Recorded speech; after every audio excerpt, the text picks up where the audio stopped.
Guys, welcome back to another video on my channel. Thank you guys so much for showing so much support on the subwoofer video. I'm actually making an update video, so this would be technically part 2. This is about a 3-month ownership update, I guess I could say. I'm having some issues with the subwoofer. I don't think it's the subwoofer in general. I think it's maybe something to do with the installation, which again, I don't think that is the issue either. I really got to figure out what's going on. Basically what will happen is the subwoofer will cut off throughout listening to music, and I've checked wiring, I've checked ground, I've checked RCAs, everything's connected, the remote wire's hooked up. The only thing I thought it was at first was my ground, because I had grounded it to the seat, and as you know, the seat is painted, and I thought I just didn't get the paint good enough.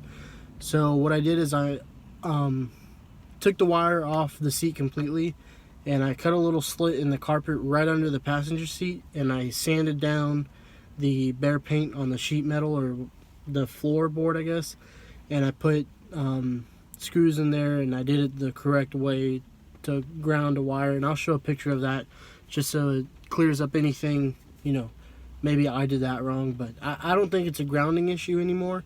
Maybe it was at first, but it's still doing the same thing. What will happen is you're playing music and the subwoofer's working, and then it'll cut off, and then intermittently it'll cut back on. A viewer commented on my video and said that the rear speakers might not have as much, I forgot what he said exactly, but I'll put the comment right here. But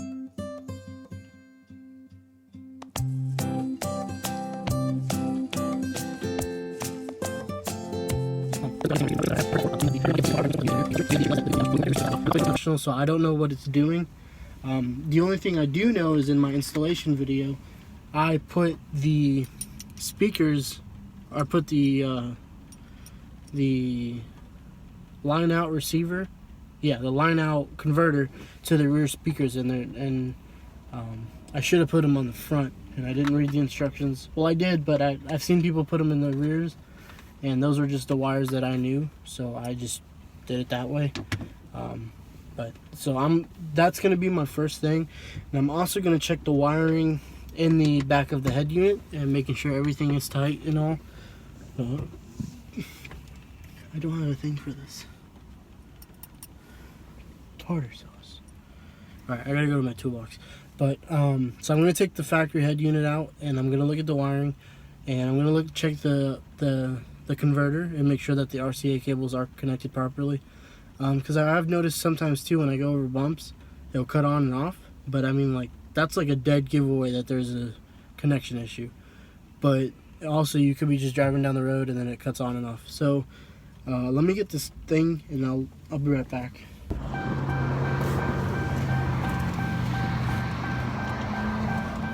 Smell like Burger King in here. Alright, so I got these tools, and I'll show you guys what I'm doing in a second. I have the whole faceplate off the front, so I'm just taking out the 4 screws that hold the factory head unit in. Put those in way too tight. Another route I can actually go about doing this is that the subwoofer actually has a line in just through regular speaker cables, so the subwoofer, or the amp on the subwoofer, will convert the audio coming out of the head unit by itself. You don't need a LOC, which is a line output converter, and I'll show you guys what that is too. I covered all this in the other video. This is just an update video for those people who are interested. Give me 1 second. Got it down.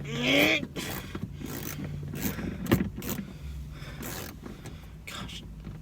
I don't have that much time left because my break is ending soon. So I'm on the beard. Alright. And 4 screws there. Get the last one out. Alright. Pull the head unit out.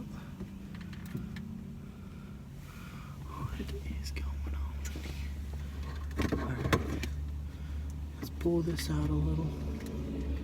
See, I know for sure that this isn't the issue. I'm gonna play some music and wiggle some of these wires around and see if that does anything. Maybe I can try to find a loose connection or something. But this is what I'm doing right now. See, the head unit's out. It's a really small head unit. I got the back face plate right there. So let me play some music. I don't want to get copyright strikes, so bear with me. Okay, so I'm gonna make this really fast so I don't get copyright strike. But I found the issue. It's these cheap little connectors that I used. I don't know any other methods of cutting into wires besides literally splitting them and then soldering them together. There has to be an easier way, and I didn't have that option at a time, so it's definitely my fault. Nothing wrong with the subwoofer. Basically, I'm going to turn this up real quick. I got to make it fast so I don't get copyrighted. But when I wiggle this wire, I physically feel the subwoofer kicking in and off.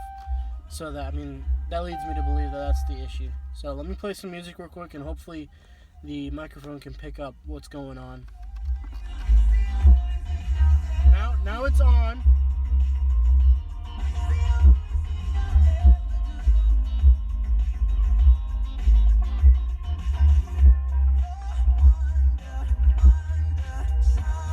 Now it's off. On. Off. So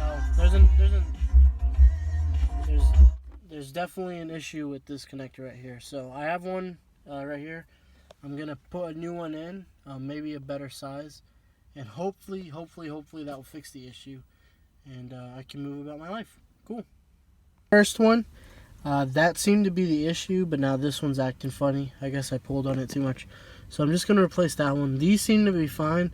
For some reason, when I have the crossfade on, if I have the audio all the way to the rear driver's side, the subwoofer works, but if I put it on the rear passenger side, the subwoofer doesn't turn on.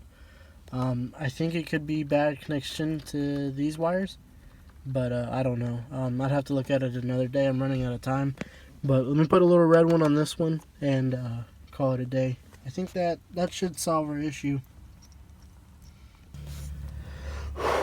Alright, excuse my gasp of air, but I had to run in the shop and grab another 2 red ones.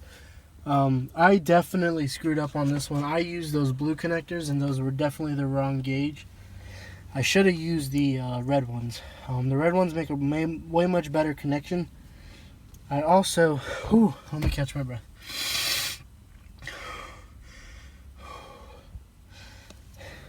I also stripped the wire a little bit, a good decent length, and then I wrapped it, and then I folded it on itself, so it just make a little bit better of a connection.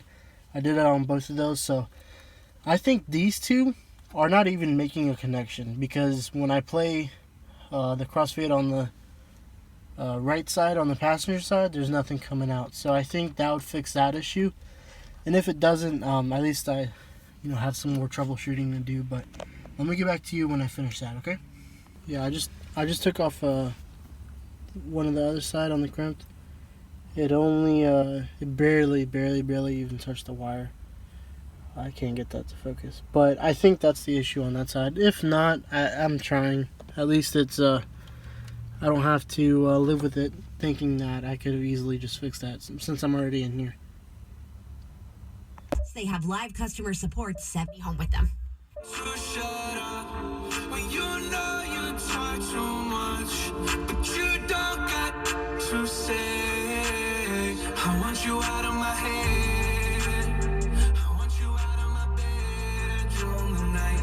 There's no way I can save you, 'cause I need to be saved too. I'm no good at goodbyes. We're both acting insane, but Okay guys, so definitely huge success today. I'm glad I figured out what the issue was. Oh, oops. Because that was driving me insane. I actually got in touch with the seller on Facebook. He offered to send me a new unit because we thought the unit was defective, but turns out it's just the wiring. So I'm gonna definitely contact them back, let them know what's going on. But yeah.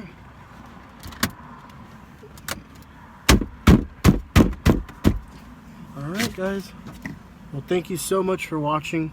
If this helped you at all, you know, please let me know if you have any more suggestions or anything. I did reconnect those 2 speakers on the passenger side, but it still doesn't work on that side for some reason.